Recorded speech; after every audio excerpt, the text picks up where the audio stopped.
on the stage, Adrian Hanlon!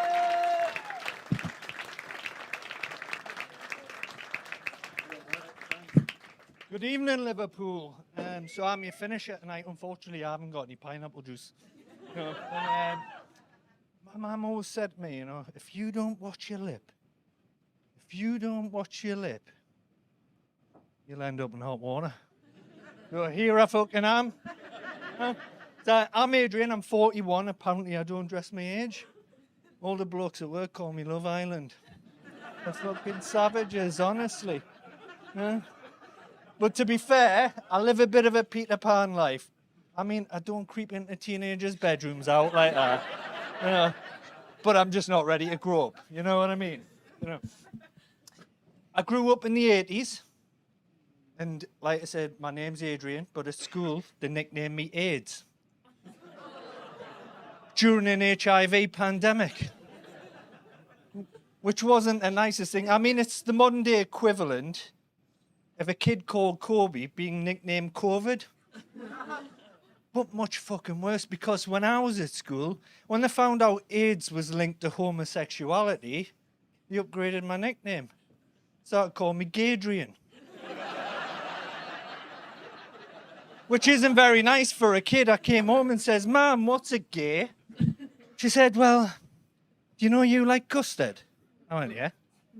And your brother doesn't? I said, yeah. She said, well, it's just a bit like that. I says, well, I might be gay. She says, well, yeah, well, you might be. Just take a few years, we'll find out. So, I stood up to the bullies eventually. I got my revenge on the ringleader. I nicknamed him Touchy. Not because he was sensitive, angry, anything like that. His surname was McFeely. Don't fuck with me, you cunt. I mean, I got the kicking in me fucking life, but it was worth it. You know what I mean? Yeah. And I've always been a little bit different. I'm mixed race. I'm half Maltese, half Irish traveller, which means I can get your money offshore, but you'll probably never see it again. I mean, us travellers, get a bit of a hard time because some avoid tax, but so's fucking Starbucks. But at least a traveller, they give back the community. I mean, if a traveller sold you coffee, right, you might still pay the same price as Starbucks, but at least you get free fucking goldfish, you know what I'm saying? Yeah. I mean, despite my traveller heritage, I wasn't raised in a caravan.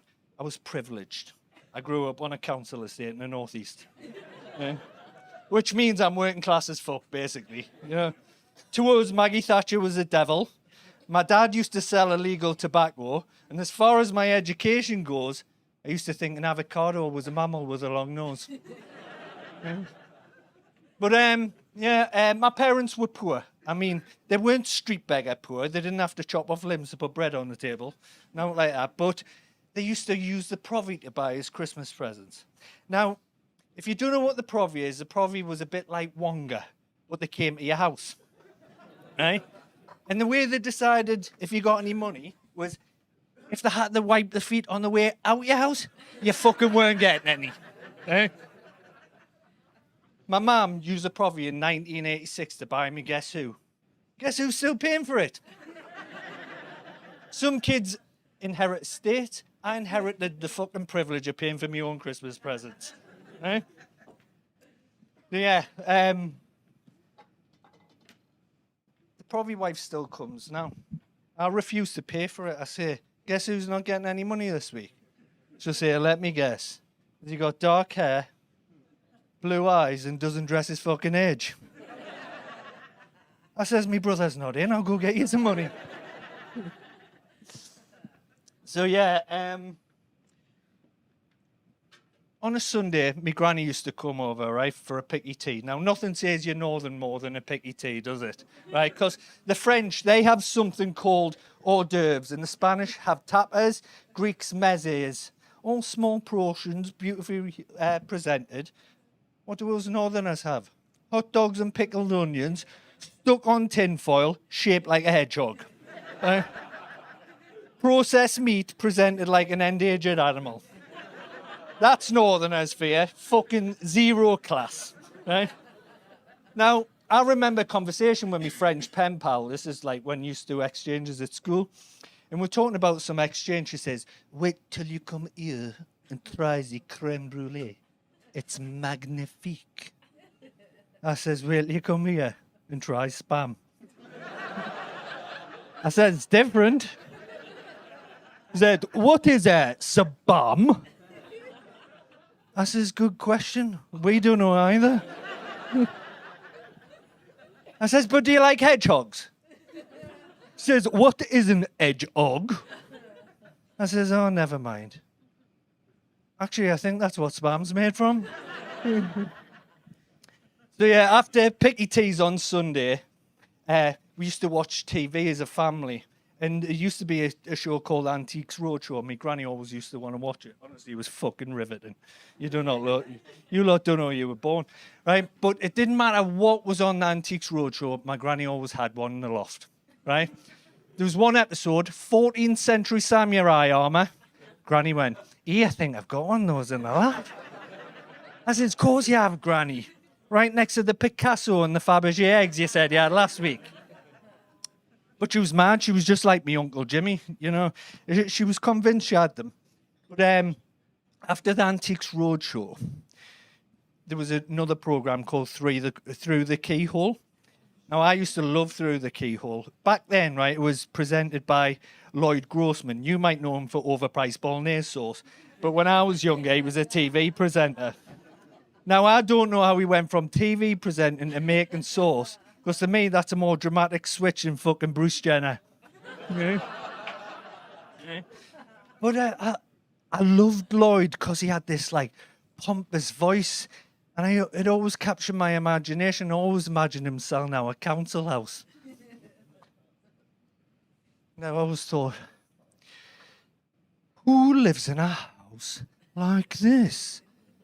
I said, skin people, Lloyd. People who can't afford £3 for a jar of tomatoes. Well, let's take a look inside. Where's the foyer? Oh, no, there's no foyer. I'm sorry, Lloyd, we just moved it down on the west wing past the orangery. Oh, well, how bizarre. Let's take a look outside. What's this, a rustic old summer house? With a door. Oh no, it's an actual shithouse. How do these people live? I said, well, Lloyd, that's what you call piss poor. Now, piss off back to London and take your fucking saucepan with you. Yeah. Now, every family has their characters. My family's no exception.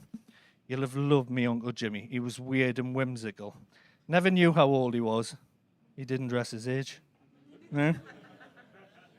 He was from that era that was never without a drink. We used to call him the Exorcist because he always smelled of spirits. Yeah.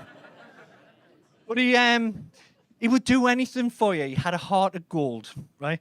But totally unreliable. You wouldn't trust him with anything, you know? Took us to school once. We ended up in a social club singing karaoke. And it was so fucking rough. Me and my brother used to call it Dive Aid. Only the poor people were singing and the charity was universal credit. But when my granny died, that's Jimmy's mum, he was given one job. Take a bag of belongings down to the funeral home so he could dress him for the wake. But Jimmy couldn't do anything without a drink, so for the walk, he took a couple of cans of special brew. Now, on the day of the funeral, I expected lots of sadness and tears, but as I entered the church, I heard loads of sniggering and laughter. And I see my granny laying in an open casket up ahead. And as I walked closer, I seen her arms across her chest. And in between her hands, an empty can of special brew. Jimmy had just threw the empties in the bag. That's not the worst of it. She was shimmering head to toe in silver sequins, in an outfit the Kardashians would have been jealous of. Jimmy had been in the loft. He was dressed in 14th century samurai armor. And by her side, a Picasso and 2 Fabergé eggs. I've been Adrian Hanlon. Thank you very much.